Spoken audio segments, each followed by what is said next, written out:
Dito naman sa kabila yung exit naman po. Okay, so ito yung Dolomite Beach po ngayong hapon.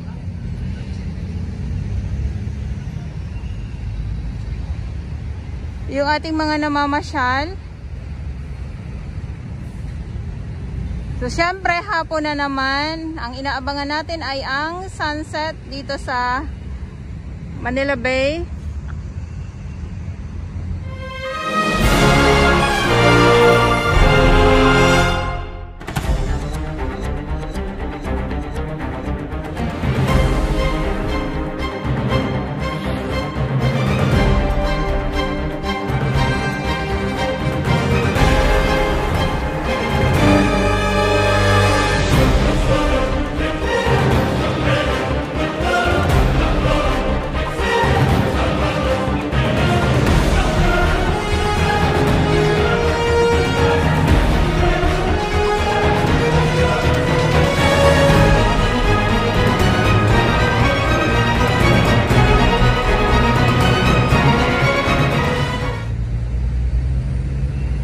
Ang bilis, no? Ang bilis.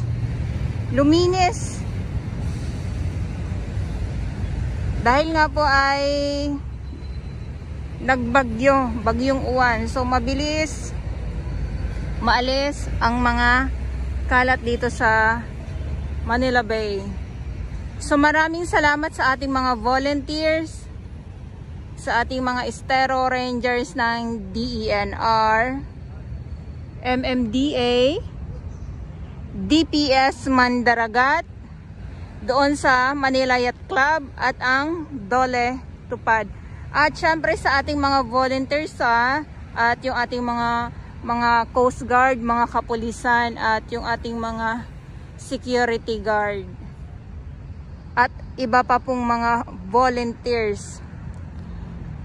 Mabilis mawala ang mga samut-saring mga kalat pag nagtutulungan po talaga. Pero pag iisa lang ang kikilos, aabutin po ng matagal. Kaya kita nyo naman po, so nawala na yung mga sangkatutak na kalat.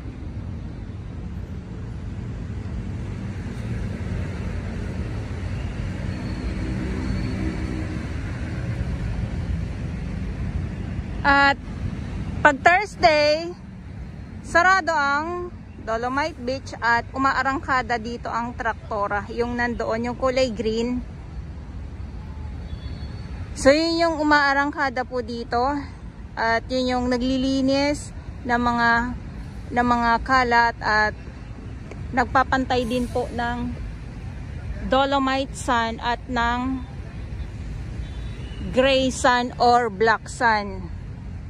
Yan, so inano ko na yun kasi minsan yung iba tawag black sand, yung iba naman gray sand naman po. So yun, pag Thursday po sarado po ang Dolomite sand sa mga hindi po nakakaalam. Pero pag Friday naman, ayan, okay naman uli. O kung pag sa Thursday naman, so biglang bukas naman pag sa hapon na okay na. At dito, bawal po ang pagkain. Bawal ang pagkain, bawal ang inumin. Ang inumin po, bawal ha. sa mga hindi po nakakaalam, inumin kasi may mga kababayan po tayo na hindi po alam na bawal ang pagkain dito sa loob ng Dolomite Beach po at inumin. Kasi may mga pasaway po, ilang mga pasaway nating mga kababayan, kaya pinagbawal po pati inumin dito sa loob ng Dolomite Beach. Pero kung meron kayong tumbler, yan, so pwede nyo po yan dalhin dito sa loob. Pero yung mga mineral na nabibili sa labas, ayan ay bawal. So inuulit ko na lang din po para sa ating ibang mga bagong mga viewers.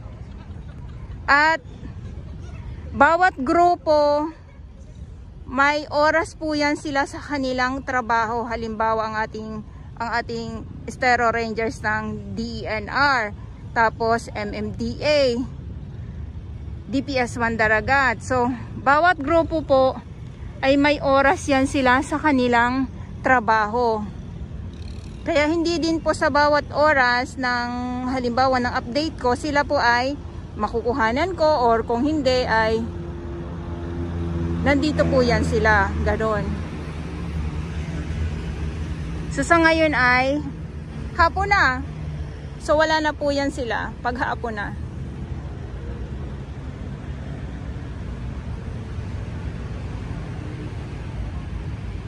At dito naman, okay ha, mabalik tayo ha. Dito naman, mabalik naman tayo dito dahil hapon na. So yung ating ibang mga kababayan ay nandyan sila. So syempre pag hapon na, sunset, sana maganda mamaya. Katulad nung nakarang araw. At talaga naman, nakakatuwa kasi mabilis po na mabilis na mawala yung samot-saring mga kalat nga po dito dahil sa tulong-tulong ng ating mga naglilinis dito sa Manila Bay.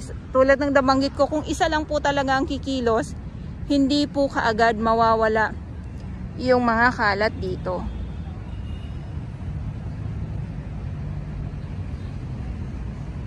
Okay, so silipin muna natin. Uy, silipin muna natin. Ang ganda, 'di ba, pag napapasadahan, oh. Silipin muna natin.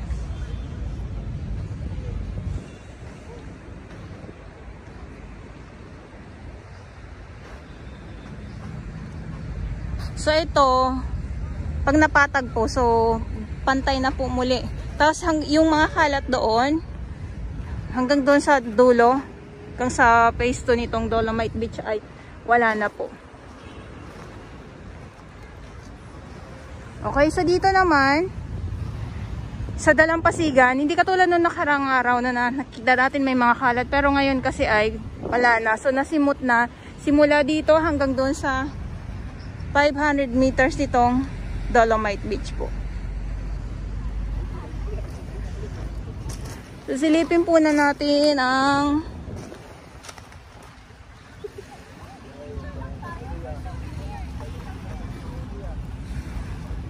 Dalampasigan. Tingnan natin.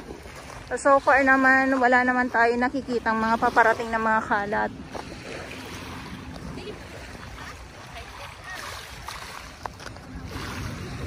Ito yung Dalampasigan ngayong hapon.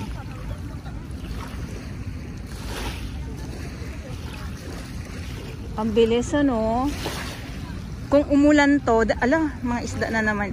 Kung umulan to, kasi kanina ang kulimlim. Sabi ko parang, tumalo na. Sabi ko parang babagsak ang ulan. So pag umulan, kasi sobrang init nga po, no? Pag umulan, sigurado na yan na yung mga isda na makikita natin dito sa Dalampasigan ay sigurado dadagsa na naman. Another post. Baka tayo. Another one. Lakad tayo dito.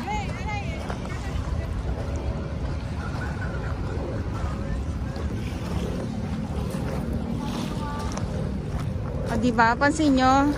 Ang bilis! Oh, may mga iilan na mga kalat pero ano lang yan, iilan lang naman po yan.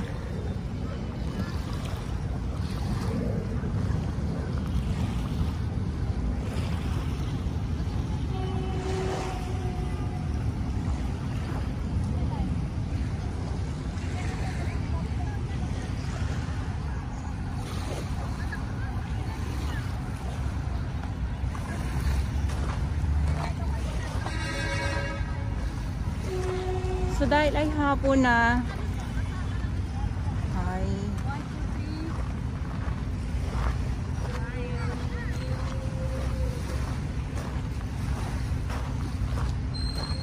Para ka naman to yan na production. lakad tayo dito. So hindi ko lang alam kung itong traktora ay aarangkada pa muli.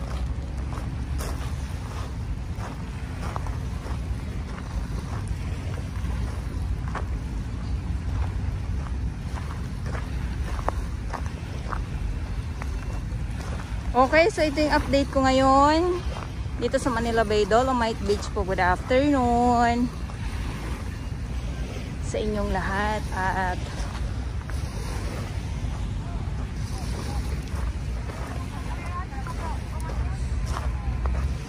ngayon ay November 14, 2025.